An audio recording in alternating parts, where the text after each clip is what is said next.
The sirens reached Cypress Avenue before dawn, and the city tried to pretend it wasn't listening.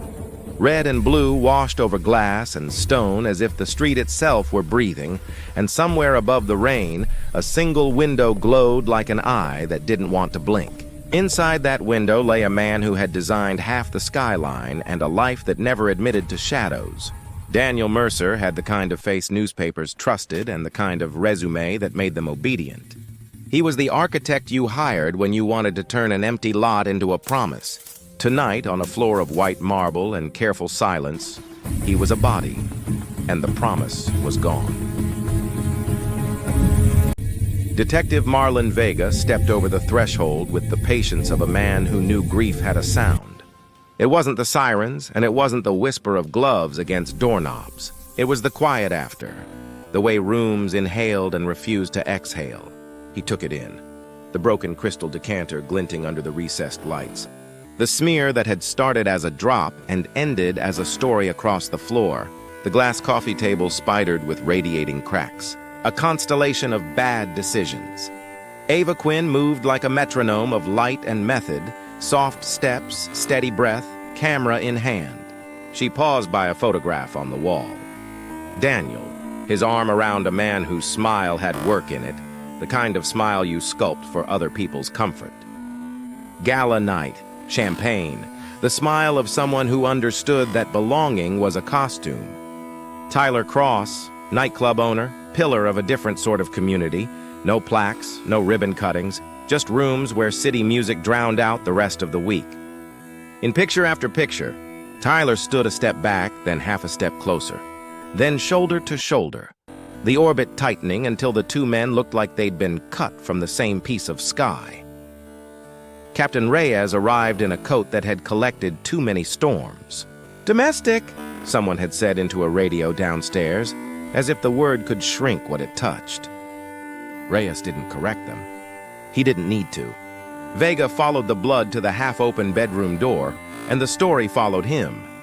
Daniel had been handsome in a way that made people project dignity onto him. Dignity bled the same as any other virtue. There were defensive wounds on the hands, a bruise high on the cheekbone, an arc of droplets on the wall that traced the swing of something heavy. The decanter lay 3 feet from the coffee table as if it had tried to stand up and testify. Vega crouched beside it and saw in the spidered glass the room reflected back wrong. "Where's the wife?" he asked. "Guest room down the hall," Ava said, voice low. "Rachel Mercer. She called it in at 5:12. Says she woke up and found him like this. Says she didn't hear anything." Vega studied the door frame. "People sleep through their lives. They can sleep through anything. Rachel Mercer was the kind of beautiful that money thinks it invented. In the guest room, she sat at the edge of a neatly made bed, hair pulled into a knot that used to be elegant before the night broke it. Her hands were clasped so tightly the knuckles had blanched. When she looked up, it was with the careful blankness of someone who had practiced for years how not to show an audience the wrong act. "They told me you'd have questions," she said, as if questions were a weather pattern the city ordered up. "We always have questions," Ava said gently. "Did your husband have enemies?" Rachel blinked. "Everyone loved Daniel." "Everyone doesn't love anyone," Vega said, but the edge in his voice was for the room, not for her. "When did you last see him alive?" "We had a fundraiser at the museum," she said. "We came home after midnight. He poured a drink, said he needed to look over some proposals. I went to bed. I've been taking something to sleep. I didn't hear..." The sentence ran out of breath and never found another. "Who is Tyler Cross?" Ava asked, setting the photograph gently on the nightstand. "He's in a lot of frames." Rachel stared at the picture and practiced a smile that didn't land. "His best friend," she said. "For 15 years. Tyler's always here. I thought Daniel needed him. Daniel said everyone needs someone who tells them the truth. Where is he now?" "I don't know," she said. "He hasn't been by in a week." Truth was a currency Monroe City laundered through charity galas and press releases until it came out smelling like lilies. Vega left the guest room with the sense that he'd walked through the soft part of a storm and hadn't reached the wind yet, evidence. Moved in slow circles, swabs and photographs, and quiet conversations that carried the weight of a verdict. The lab called before noon. "We pulled 2 sets of blood," the tech said. Primary is Daniel Mercer. Secondary is not the wife. Male partial match to prints we lifted from the decanter and a glass on the table.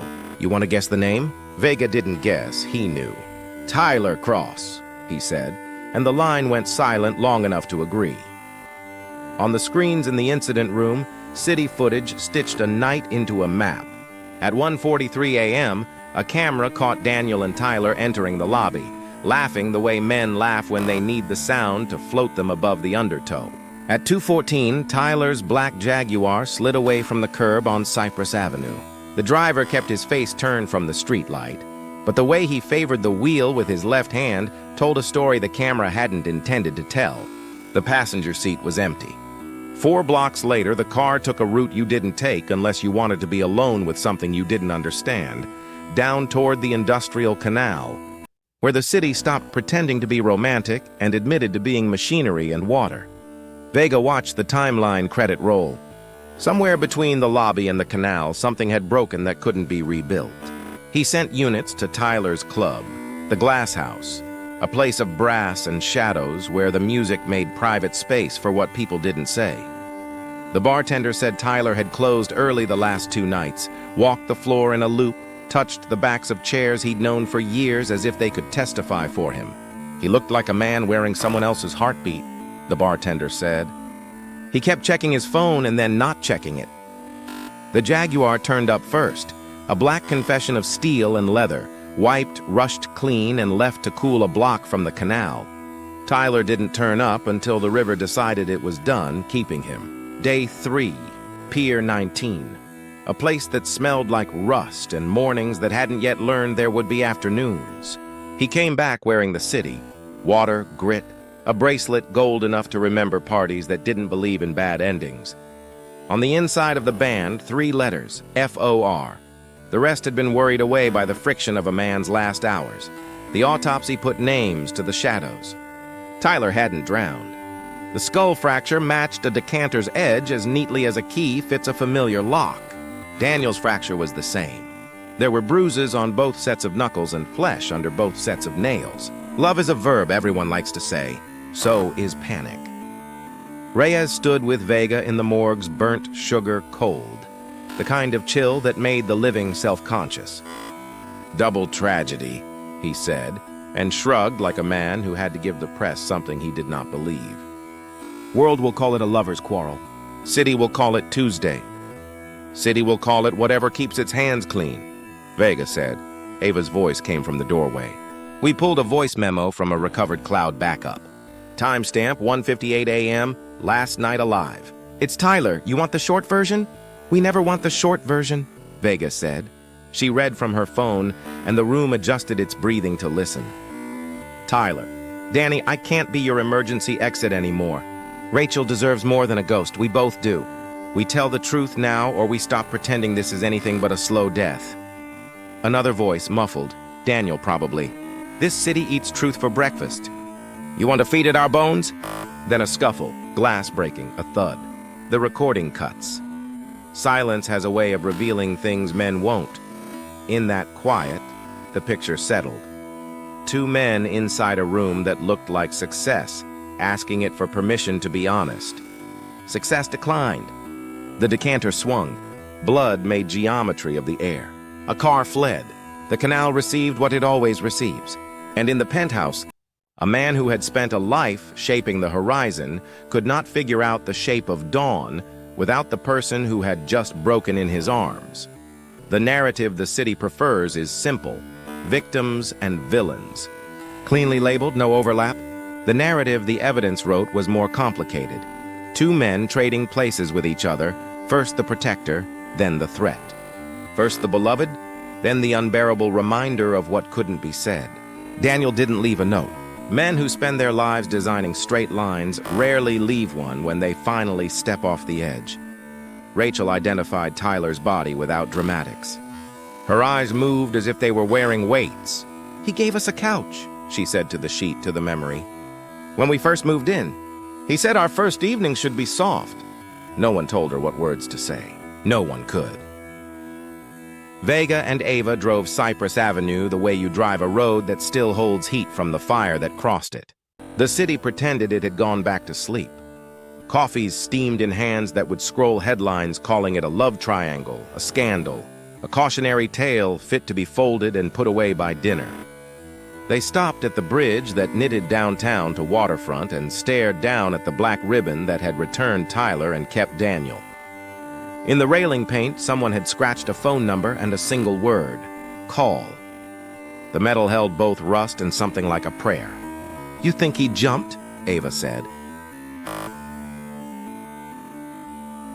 "I think he ran out of architecture," Vega said. "You build your life with angles so precise the light behaves.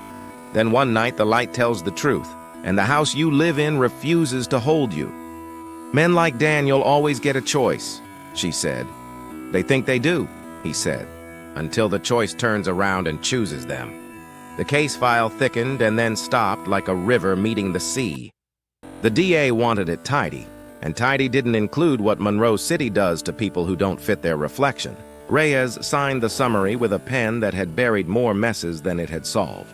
"Murder-suicide," the press release said, and the city exhaled, grateful for punctuation. But endings aren't a legal form. They're a habit, and some habits don't die. Vega returned to Cypress Avenue once the tape came down. The cleaners had brought the apartment to heel. The decanter had been replaced. The glass table no longer told the truth in lines. The photographs remained on the walls, curated to resemble the life the Mercers wanted. In each frame, Tyler hovered at the border of the moment, the way people do when they've been invited into a life with a condition attached. On the kitchen counter, beneath a tidy stack of mail, Vega found a magazine program from the gala the night before the deaths. A dedication ribbon spilled from its spine, and inside someone had circled an architect's rendering of a park Daniel had designed, a clean green breath carved into the city's lungs. At the bottom, in cruelly neat pencil, 2 words: "almost finished." He ran his thumb along the words and felt the indentation pressure leaves behind when someone needs to believe their line will be the last. Ava called from the hallway. She had found a shoebox under the bed, clichés being clichés because they're practical. Inside lay ticket stubs from concerts they didn't attend together, a Polaroid of 2 men on a beach on a winter day pretending the cold didn't sting, and a note written on restaurant letterhead. It was both an apology and a promise, the kind you offer when you are hoping for a tie and fate is playing for the win. He didn't read it aloud. He didn't need to. The words had already happened. The glass house never reopened. They sold the liquor to a chain that didn't care about jazz and bought an ice machine that never quite stopped screaming. Rachel took her grief to charity work because grief needs direction or it sets the curtains on fire. A foundation appeared in Daniel's name, and the city cut a ribbon for a park that would always feel like it had been named for 1 man and built for 2. On a wet Thursday afternoon, Vega stood at the park opening with the rain finding its way past his collar. The mayor told a story about vision. A councilman told a story about innovation. A priest told a story about mercy. No one told a story about the way certain truths can drag a man forward and backward at the same time until the rope snaps and both halves of him fall. When the speeches ended, cameras moved on to softer rain. A child tried the new swing and laughed in a way that reminded the ground what it was for. "Do you think we did right by them?" Ava asked, eyes on the plaque that pretended to be history. "We wrote what we could with the ink we had," Vega said. "The rest is always written in water." She nodded, and for a moment the city didn't need them. They watched the swing move up, down, up, a rhythm simple enough to understand and too honest to maintain forever. That night, back at the precinct, he finished his report the way he always did, by telling the truth he could carry and leaving out the truth that wanted to carry him. He signed his name and pushed the file toward the tray that turned lives into paper and paper into sleep. Outside the window, Monroe City was a gorgeous lie trying hard to become a better one. He put on his coat and walked out, letting the night wash the day off his face. On Cypress Avenue, a stray cat threaded the curb, pausing where the blood had once traced a red sentence across the marble. The cleaners had erased the letters, but cats aren't readers. They're archaeologists.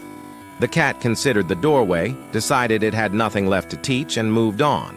Vega didn't go home right away. Home was honest in a way the job made difficult. He walked the canal and kept his hands in his pockets. Somewhere beneath the slick surface, the river held the memory of a bracelet with a word nearly rubbed out. He thought about the word's first 3 letters, the ones that had survived the water, FOR, for how long we pretend. For the minutes after the last lie, when the world still believes the mask and you decide to keep it on. For the person who stood in a room and asked for the truth and received a blow instead. For the man who realized a beat too late that there was a door in the room and took the window instead. People in this city think the police are in the business of answers. He knew better. They were in the business of witnesses, of seeing what everyone else is paid to ignore. He paused on the bridge, leaned his elbows on the rail, and let the cold make a case for clarity. Somewhere in the dark, a tide rat made its rounds, and the neon from the riverfront bars smeared itself across the black, pretending to be moonlight. He said the words out loud, not for the city, but for himself, and the river, and the ghosts who might be listening. Love didn't kill anyone. Fear did. Fear of being named, of being seen, of having to live in your own skin without a jury to applaud. Fear of the morning when the lie got out of bed first and looked you in the face. The next case would come. It always did. A city like this ate nights and made more out of the bones. He turned from the rail when his shoulders felt like they were carrying a man who needed to be put down carefully. He walked back into the part of Monroe City that still pretended to be gentle. Streets where windows glowed in squares, and a woman watered a plant she would forget by morning.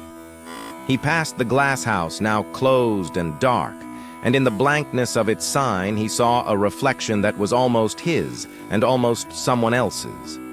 He kept walking. In a week, the headlines would fade. The park would draw families and runners, and the plaque would oxidize at the edges. People would sit on benches and think about themselves, which is the proper use of a bench. Sometimes on a certain bench there would be room for 2. They would sit too close or not close enough, and if the air were kind, a breeze would turn the page for them before they had to decide which story to keep reading. Back at his desk, long after midnight traded its mask for morning, Vega pulled a note card from a drawer. It was the same size and weight as all the others. He wrote 2 names. He drew a small line between them and let his pen rest on the line, as if the pressure of the nib could keep it from snapping. Then he slid the card into the file and closed it with a care he reserved for things that had cost people their lives. There was no sermon in him, only a small, steady voice that understood the math. 2 men, 1 lie too many. A city that pretends its reflections are facts. He turned off the lamp and let the room forget him. Outside, the rain started again, and somewhere a window took it personally. In Monroe City, the water always finds a way in.